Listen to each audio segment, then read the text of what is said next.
When you were trying to keep them close, you didn't just love them, you edited yourself for them. You became softer at the edges, quicker to forgive, slower to complain, faster to understand. You swallowed questions that deserved answers. You turned your needs into whispers, you made your disappointment polite, you made your boundaries flexible, you made your pain quiet. And you told yourself it was maturity. You told yourself, if I stay calm, if I stay patient, if I don't ask for too much, they will finally feel safe enough to stay. But what you were really doing was building a version of you that was easy for an avoidant to manage. Not because you're weak, but because you were trying to protect the connection from their fear. And that's why the first brutal truth matters. They did not leave because you weren't enough. They left because you started becoming real. And real is dangerous to someone who survives by keeping relationships at a distance. The edited version of you is predictable. The edited version of you makes excuses for their silence. The edited version of you accepts crumbs and calls it space. The edited version of you stays available even when you are hurting. The edited version of you makes it possible for them to feel close without ever fully showing up, because you do the emotional heavy lifting for both of you. But then something changed. You began to speak. You began to notice patterns. You began to feel the cost of always being understanding. You began to say things like, I need consistency. I need clarity. I need effort. I'm not okay with disappearing. And that's the moment the avoidant system starts panicking. Not because you're asking for something unreasonable, but because your authenticity removes their favorite hiding place, ambiguity. Avoidance can handle you when you are confused, because confusion keeps you chasing, confusion keeps you explaining. Confusion keeps you negotiating, confusion keeps the spotlight off them. But when you become clear, when you become grounded, when you stop performing calm while your heart is bleeding, you become a mirror. And a mirror is terrifying to someone who has spent their life avoiding their own emotional reality, because your truth forces them to face their truth, and facing truth requires responsibility, vulnerability, and the willingness to risk real intimacy. So understand this: the moment you stopped being the always agreeable, always available version of yourself, you didn't become harder to love, you became harder to control, and that is what triggered them. Because an avoidant doesn't always run from love, they run from the feeling of being seen, they run from the pressure of emotional exposure, they run from the expectation that closeness comes with steadiness.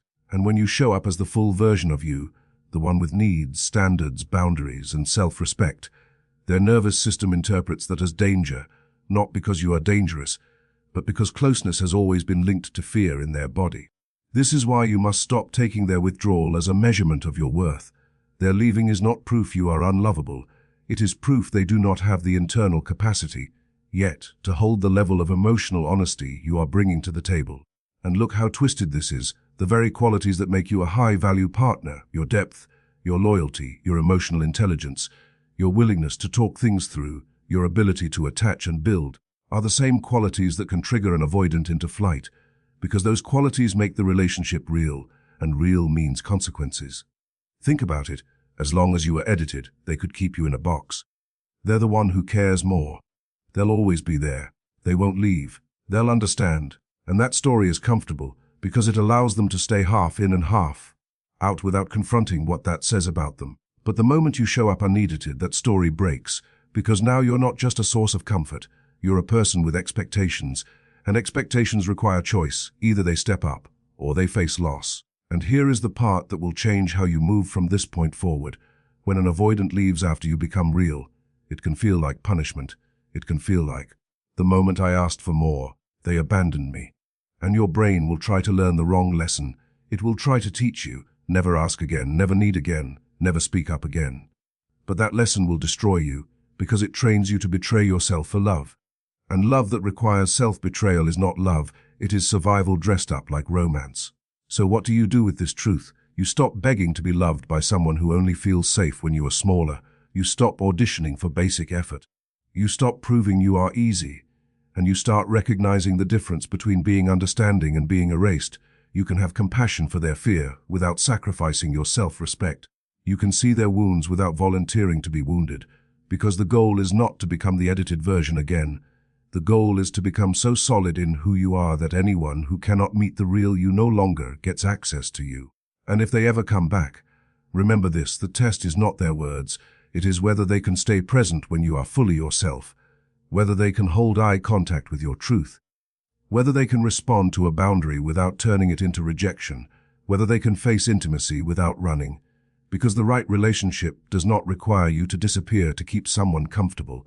The right relationship expands when you become more honest, more grounded, more real, and the moment you stop editing yourself, you stop living on crumbs, you stop calling anxiety chemistry, you stop confusing distance with depth, and you begin to see clearly who is capable of loving the full version of you. When they left, what hurt you wasn't just the goodbye. It was the way they looked so calm doing it, the way they seemed unbothered, the way their voice sounded steady, the way they moved on like the whole thing was a jacket they could take off and hang up. And you were left shaking, thinking, how can someone walk away from something that mattered to me like it meant nothing to them? And that's where your mind starts lying to you, because your mind equates visible emotion with depth. Your mind thinks if they're not falling apart, then maybe I was never important. Maybe I imagined it, maybe I was too much, maybe I'm the only one who felt it. But that calm you see after an avoidant leaves is not always peace. It's often emotional shutdown, and shutdown can look incredibly strong, incredibly mature, incredibly fine. But it isn't fine. It's a coping mechanism. It's their nervous system slamming a door to avoid feeling what they don't know how to hold. It's not the absence of love. It's the absence of access to love. Because for an avoidant, feelings can be overwhelming. Not because they don't have them, but because they never learned how to stay present with them without fear. So right after they leave, they might feel relief. And that's the part that breaks your heart. Because you're grieving and they're breathing. You're mourning and they're moving. You're replaying memories and they're going quiet. And you interpret their relief as proof that you were the problem.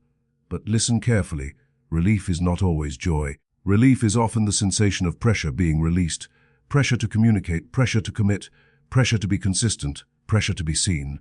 And when an avoidant feels pressure, even healthy pressure, their body translates it as danger. So the moment they step away, the body goes safe and they call that peace. But it's not peace, it's escape. And here's the truth that changes the entire story. The avoidance bill comes later, because avoidance delays pain. It does not delete it. It simply moves it forward and charges interest. So while you are crying in the beginning, they are numb. While you are feeling everything, they are feeling almost nothing. And it makes you think they're winning. It makes you think they're okay. It makes you think they forgot you. But what's really happening is their emotions are being postponed, packed away, stored behind a wall, because that's how they survived long before you came along. Then time passes, and the world gets quiet, and distraction fades, and the nervous system settles, and that is when the delayed bill arrives, and it arrives in subtle ways first, not dramatic breakdowns, but emptiness, irritability, restlessness, a sense that something is missing, and they don't connect it to you right away, because avoidants don't label their feelings easily. They label them as problems. They say, I'm stressed, I'm tired, I'm bored, I need a change. But what they're often experiencing is the ache of disconnection, the consequence of cutting off closeness, the loneliness that comes from living behind emotional walls. And this is the second keynote. The calm after they leave is often a lie. Not a conscious lie they're telling you, but a lie their body is telling them, a chemical illusion that says distance equals safety. And for a while, their body believes it, until life starts demanding what distance can't provide, because eventually there's a night, a hard week, a personal failure, a family issue, a health scare, a moment of fear, a moment of shame, and the distractions can't hold them anymore. And in that moment they reach instinctively for what used to regulate them, the warmth, the familiarity, the person who cared. And that's when the panic creeps in. Not romantic panic at first, nervous system panic. The shock of realizing they removed something stabilizing from their life, and now they have to sit alone with themselves. And for avoidance, being alone isn't always restful. Sometimes it is the most confronting place on earth, because when there is no one to reflect their humanity back to them, all they hear is their own unprocessed history, their own unresolved fear, their own inner emptiness they've been outrunning for years. And you need to understand this, not to hold on to hope, but to stop blaming yourself. Your pain arriving early does not mean you are weaker. It means you are emotionally alive. It means you can attach. It means you can grieve. It means your heart actually opens. Their numbness arriving early does not mean they are stronger. It means they have learned to survive by shutting down, and survival can look like strength until it starts destroying their ability to connect. So if you've been watching them look fine, smiling, posting, dating, working, acting like nothing happened, do not let that rewrite your worth, because performance is not proof. A person can look okay while they are avoiding themselves, and that's why you never measure your value by someone's temporary calm. You measure your value by your consistency, your capacity to love, your ability to show up in truth, your willingness to grow. And you remember this: the avoidance delayed build doesn't always look like crying. It often looks like repeating patterns, failed connections, shallow intimacy, and a quiet realization that they keep losing the best thing they ever had because they don't know how to stay. And the most powerful part of this for you is this: you stop chasing their calm, you stop interpreting their silence as closure. You stop trying to prove yourself to someone who is emotionally offline. Because the moment you stop equating numbness with peace, you stop romanticizing their distance, you stop fearing that your feelings make you too much, and you start seeing the truth. Emotional availability is not weakness. It's the skill that builds a life, and anyone who runs from it will eventually pay for it. Not because you cursed them, but because life always collects what avoidance postpones. You need to understand what you were in their life, because you keep telling the story like you were just the one who loved more, when the truth is, you were the one who quietly held their entire emotional system together. You were not just a partner, you were their stabilizer, their co-regulation, their soft landing, their pressure release valve, the person who made their world feel less sharp without ever demanding they admit they needed you for that. This is why it feels so disrespectful when they leave and act fine, because you think they're walking away from love, but what they're often walking away from is the discomfort of being held, because being held means being seen, and being seen means their old defenses stop working, so they pull away, and you're left thinking, how can they not realize what they're losing? But they don't realize it in the moment, because avoidance rarely notice the support that is constant. They only notice the absence after the system collapses. Look back at the small things you did, the things you didn't even count as love, because they were your normal. You checked in, you remembered, you reassured, you softened their stress, you read their moods, you adjusted your tone, you waited for their replies without punishing them, you gave them space without disappearing, you made home feel safer. Even if home was just your voice, your texts, your presence, you were the person who made their nervous system settle. And when someone has lived their whole life bracing for closeness, a person like you feels like medicine, even if they never call it that. And here's the painful part: medicine gets taken for granted, not because it's not valuable, but because it works quietly. It doesn't scream for attention, it doesn't announce itself, it simply prevents collapse, so they start thinking they're fine on their own. They start thinking their life is stable because they're strong, when in reality, stability was being supported, and support is invisible until it's removed. That's why they had no idea. Because you were doing the emotional labor that they never learned to do for themselves.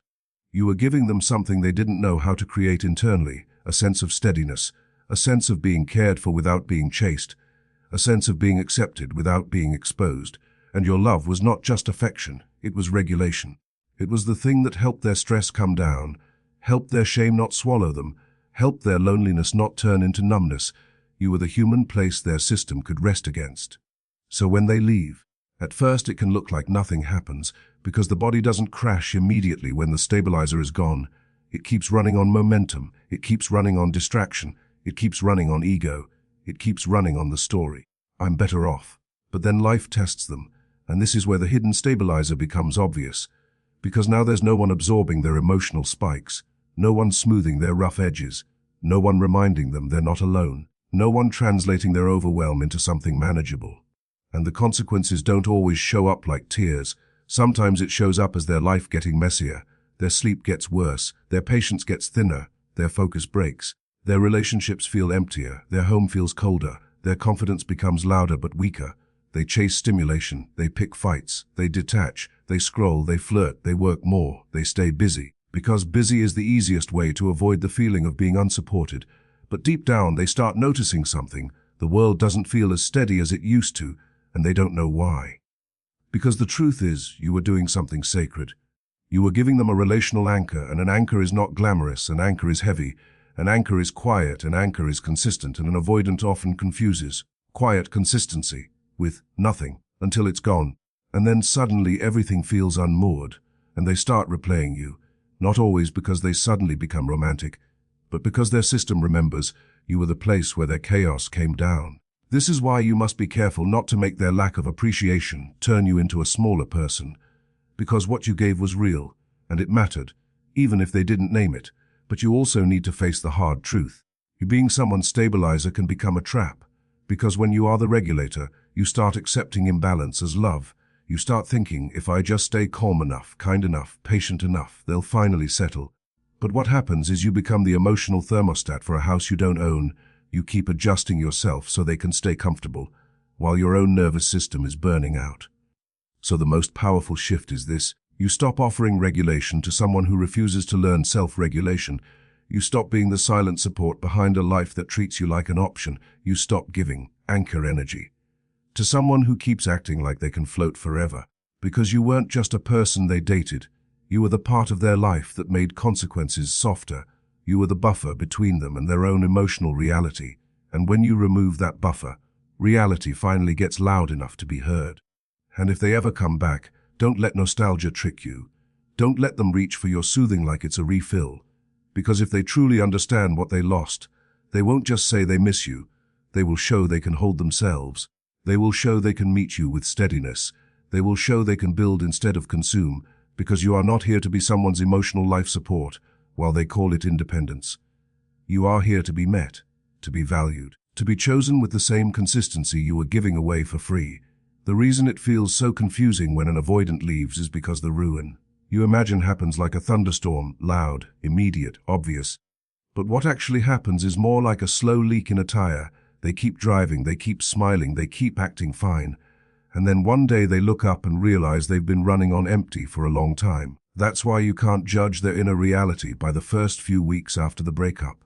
Because stage one is almost always distraction, not healing. They fill their calendar, they fill their phone, they fill their mind. They go out more, they post more. They work more, they flirt more, they act free. Because business is the avoidant's favorite anesthesia. It's not that they're thriving, it's that they are avoiding the silence, because silence is where feelings live, and feelings are the one place they don't know how to stay. So when you see them looking okay, understand what's really happening. They are running from the emotional aftermath the way they have always run from emotional intimacy, by creating movement, noise, and distance. Then stage two comes, and this is where your mind can get cruel to you, because it can look like replacement. They start talking to someone new, they start dating fast, they start showing off a new connection, they start acting like they leveled up, and you feel humiliated like you were nothing. But replacement is often not about love, it's about control. A new person feels clean, uncomplicated, untested, there's no history, no expectations, no deep accountability. The avoidant can present the best version of themselves and stay in the driver's seat. And that can look like happiness, but it's often just emotional management.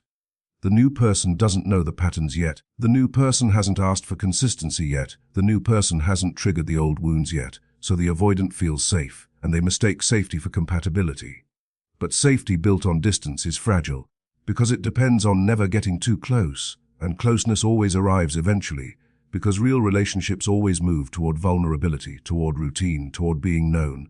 And that is exactly where the avoidant starts feeling trapped again. So stage 3 is the brutal pattern, and this is where the bill shows up. The avoidant begins to experience the same internal alarms, the same irritability, the same "I need space," the same coldness, the same urge to disappear. Because the problem was never you as a person. The problem was closeness as a sensation in their body. They didn't leave you, they left intimacy. They left the pressure of being emotionally present. They left the responsibility of being consistent.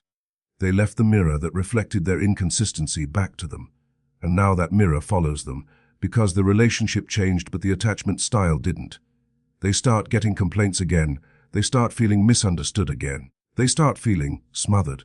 Again, they start telling themselves the same story again. This person wants too much. This is too serious. I'm better alone. And if you've been blaming yourself, this is the stage that should set you free, because it proves the truth. The cycle wasn't created by your love. It was created by their fear. And here's the part that most people don't understand. The pattern doesn't ruin them all at once. It ruins them slowly through repetition. It ruins their confidence, because deep down they know they keep leaving good things. It ruins their peace, because they can't build stability while constantly resetting. It ruins their ability to connect, because every time they run, they reinforce the belief that closeness equals danger. It ruins their sense of meaning, because surface relationships get boring when you've tasted real depth, and you gave them depth, even if they fought it. They start feeling a quiet emptiness that no new person can fix, because it's not a ooh problem, it's a how problem. How they attach, how they regulate, how they communicate, how they handle vulnerability. And the cruel irony is, the more they avoid, the more lonely they become.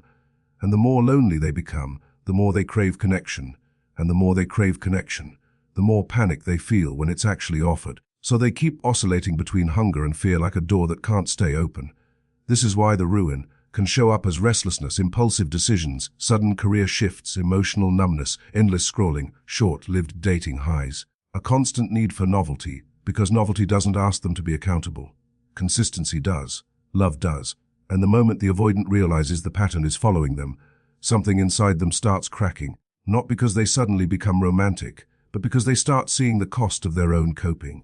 They start noticing how many good people they've lost, how many bridges they burned, how many almost relationships they left behind. And the worst part, they start realizing that the common denominator isn't bad luck.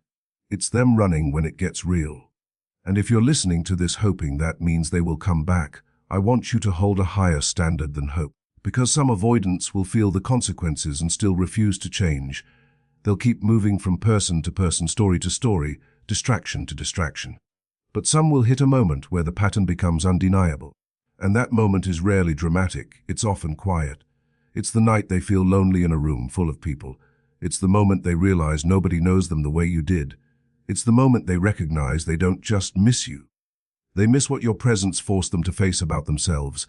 The moment an avoidant truly starts to crack is almost never the moment you think it will be.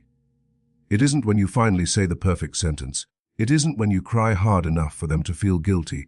It isn't when you explain your pain so clearly that they suddenly understand, because an avoidant nervous system is not moved by intensity, it is moved by consequence. When you cry, they often shut down. When you plead, they often retreat. When you chase, they often feel powerful, not because they're evil, but because pursuit creates distance, and distance is where they feel safe.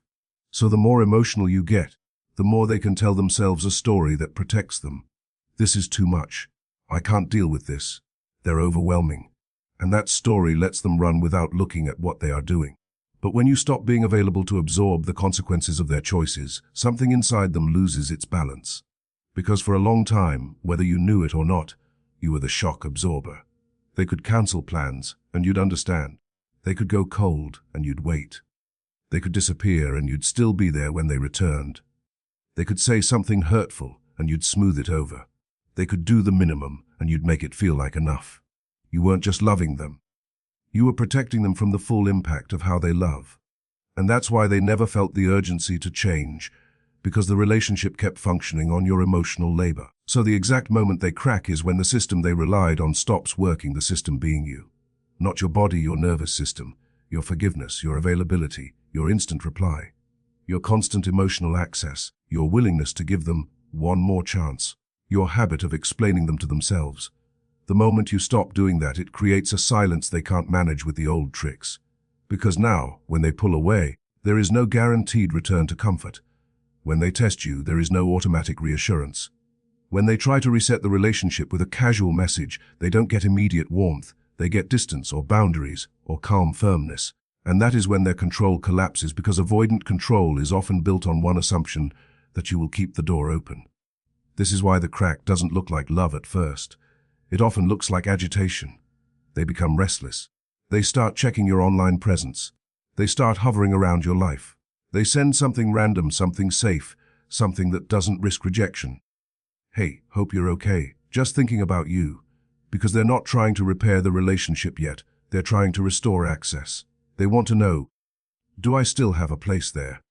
They want the old comfort without walking through the fire of accountability. And you feel it in your body. You can feel the difference between someone coming back with maturity and someone coming back with hunger. Because if they truly cracked in a healthy way, their message won't be vague. It will be specific. It will carry ownership. It will sound like, I see what I did, not, I miss you. It will sound like, I understand why you pulled back, not why are you acting like this. It will sound like, I want to do the work, not, can we just go back to normal. The crack is not a romantic confession. It's the moment their denial can no longer protect them. The moment their coping style stops delivering the comfort it used to deliver. And you create that moment not by convincing them, but by changing your behavior. You stop rewarding inconsistency. You stop translating silence into space. You stop taking crumbs and calling it love. You stop responding to bare minimum contact like it's intimacy. You stop teaching them that they can leave and return with no cost. You stop making your heart the place they visit when they're lonely and abandon when they feel better. And the moment you do that, it forces a choice that they have been avoiding for a long time: step up or lose access. This is the part that scares you, because when you stop absorbing consequences, they might get colder before they get honest. They might punish you with distance. They might try to trigger your anxiety on purpose. They might act like you're the one changing, because you are changing. You're no longer available for a dynamic that drains you. You're no longer willing to carry both people. You're no longer negotiating for basic effort. And your nervous system, for the first time, is choosing peace over pursuit. That is when the avoidant starts to feel the real weight of their choices. Not because you're cruel, but because you stopped rescuing them from reality. They begin to notice the emptiness where your steadiness used to be. They notice how quiet it feels when nobody checks in. They notice how shallow other connections feel when nobody sees them like you did. They notice how hard life feels when they can't reach for you as an emotional regulator. And in that moment, the pain they avoided doesn't disappear, it finally arrives. So if you're waiting for the moment they realize, don't look for tears, don't look for dramatic speeches. Look for what happens when you become unavailable to the old pattern. The real crack is when your boundary becomes real enough that they can feel it in their bones, when access is no longer guaranteed, when the door is no longer unlocked, when your love is no longer free for someone who keeps proving they can't hold it responsibly. Your real win is not the moment they text you again.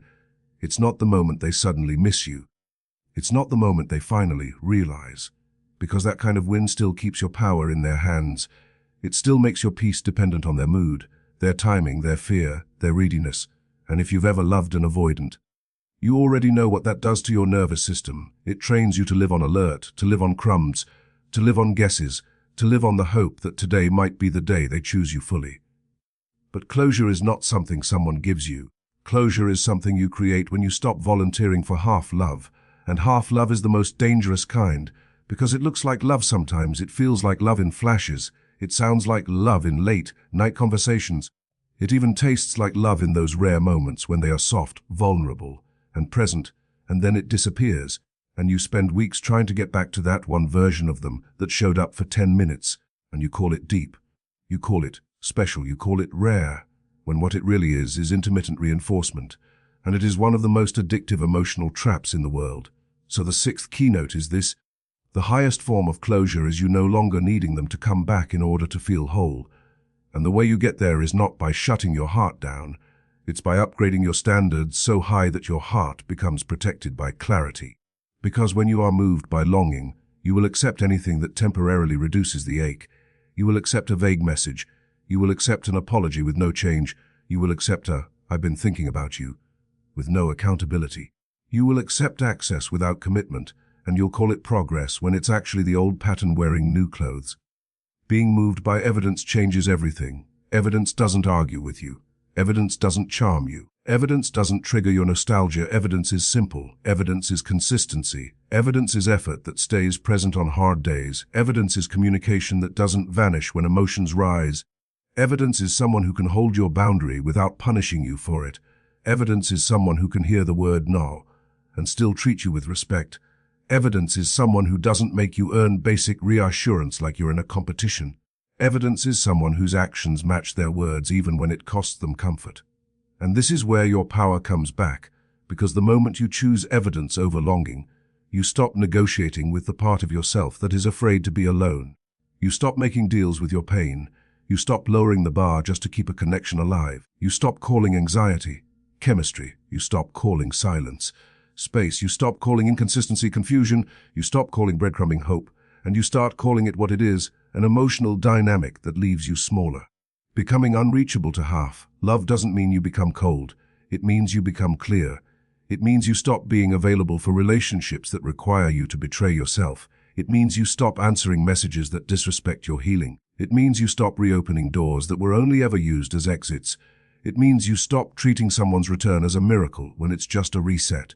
Because the avoidant's most comfortable cycle is this: they pull away, you chase. They return when they feel safe, you forgive, and then they pull away again. And the reason that cycle continues is because your love keeps cushioning the consequences. So the moment you become unreachable, not blocked, not hateful, unreachable, something shifts. You're no longer the place they can visit when they're lonely and abandoned when they're regulated. You're no longer the emotional gas station they stop at when they're running low. You're no longer the therapist, the mother, the safety blanket, the second chance factory.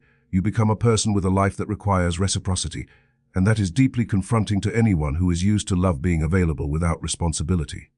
Now listen, this is the part your heart might resist, because the longing in you will say, but what if they change? What if this is the time? What if they really mean it? And I'm not here to mock that. That longing came from real moments. It came from real tenderness, it came from real connection. But longing is not a measuring stick for safety. Longing is not a predictor of maturity. Longing is just your attachment system remembering what felt good. And if you follow longing without evidence, you will keep walking into the same room expecting the furniture to be different.